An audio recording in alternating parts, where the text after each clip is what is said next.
Hey, what's up, guys? This is SNipEz.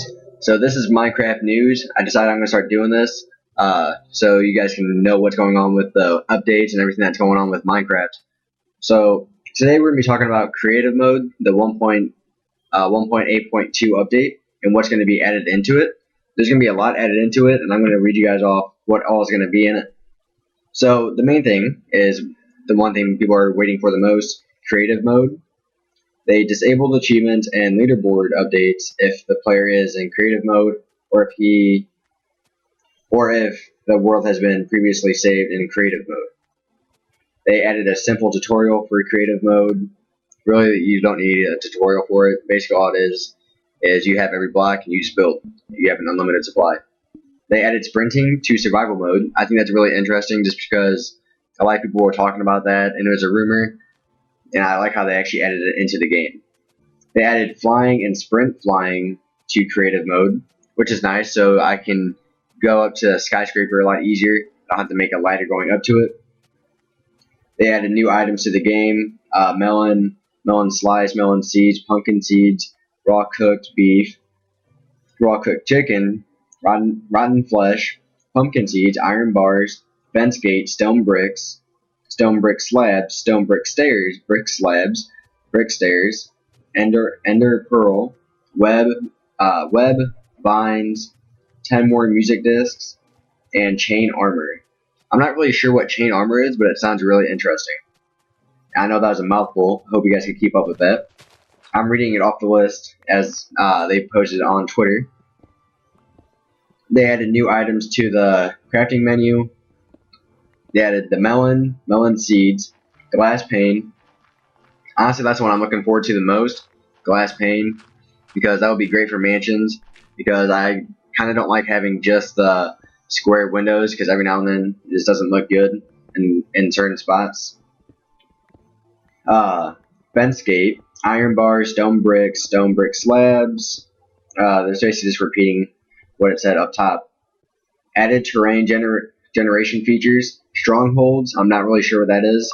Villages, I'm guessing that's going to be when you get a seed, you type it in and it gives you a village that's already been made. Abandoned mine shafts and ravines, that sounds really interesting. I can't wait to see what that's going to give us. And biome code addition, including rivers and oceans. Even more interesting stuff. So this next one's really cool. The bow and arrow, what they're doing is they're making it to where when you actually shoot the arrow, you actually pull the string back and then it launches it, so it's a little bit more realistic. They added a quick move to the dispenser. Not really sure what that means. They added a quick equip for armor to the inventory interface. Added a quick move for ingredients and fuel in the furnace interface. They brought forward the mining speed changes from 1.2.3 update. They brought forward apples dropping from leaves.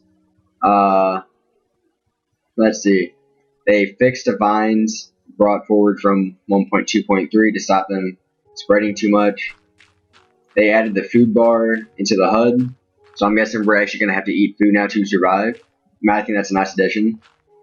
They added stacking for food items, which is really nice because if I want to kill several pigs for their pork or whatever it's called, I can stack them now. It's not going to take up its own separate box for each one.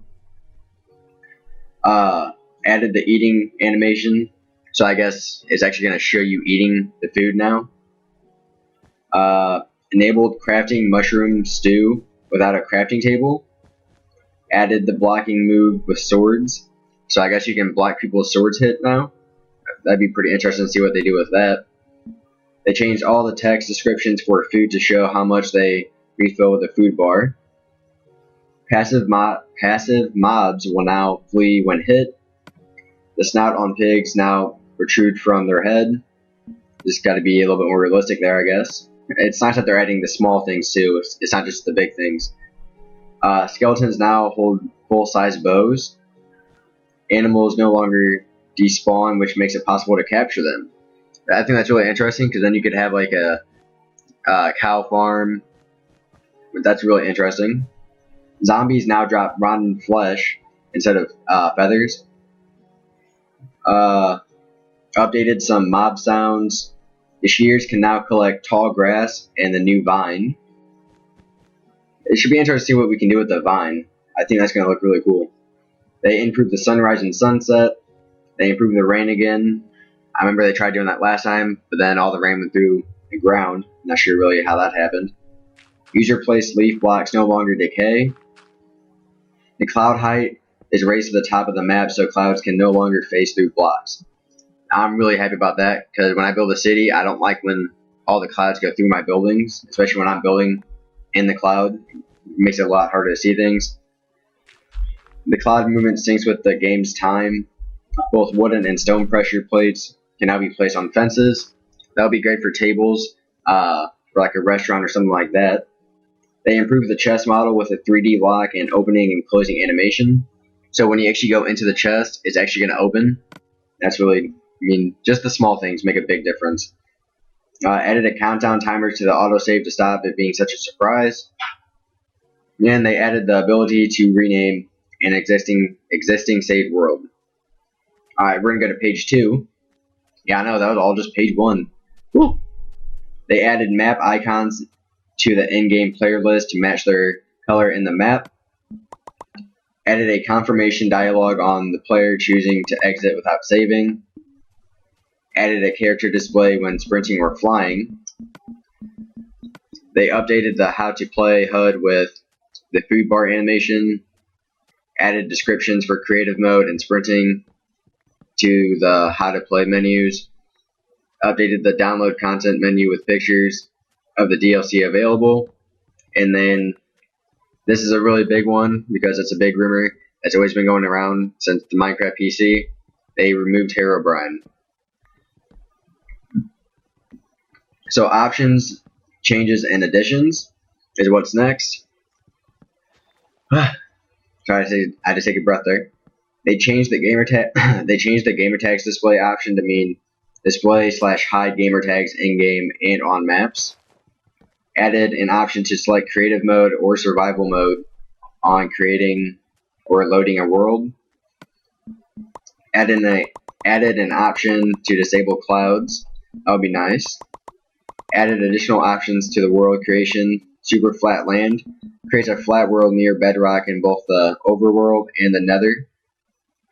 Enable disabled structures and bonus chest. I really like the flatland thing because I know a lot of people were complaining about how they didn't have a flat map.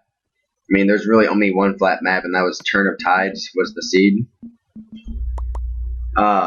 They added host options, toggles for player versus player, trust players to stop players being able to mine without permission from the host, fire spread, TNT explosions, and host privileges.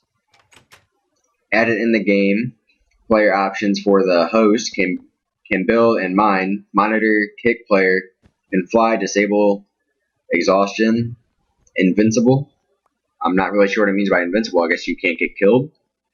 Store the online invite only and friends or friends of friends option in the player's profile.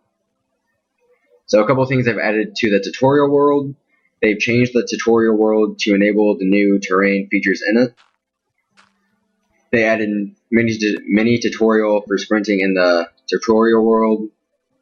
Added mini tutorial for eating. They added music disc quests in the tutorial world. Players can now search the world for all 12 chests, each containing one of the music discs. I think that's a really cool feature because I know in each update they've done something to the tutorial map to where you have to find stuff. Like I know in the last update they made it to where there was a chest by the castle that had a whole bunch of diamond stuff in it. Then this is the stuff that they're fixing with the update. They're fixing the duplication glitch, which nobody should really care just because we're going to have creative mode now. Fix for aspect ratio of things in hand when in split screen mode. Fix for issue with player data not saving. The fix for redstone tiles burning out when they shouldn't. I know that was a problem with me, especially on a lot of my redstone doors. This wouldn't open just because the redstone just went out for no reason. So I'm glad that they're fixing that. They fixed issue with minecart with furnace not being able to move another minecart. fixed particle code for flipped third-person view. Not really sure what that means, but that's everything that they put out, and that was posted on Twitter 4 hours ago. And so I'm going to be trying to get you guys the latest news as soon as I can. Hope you guys like the video, guys. Please rate and subscribe for more. Thanks.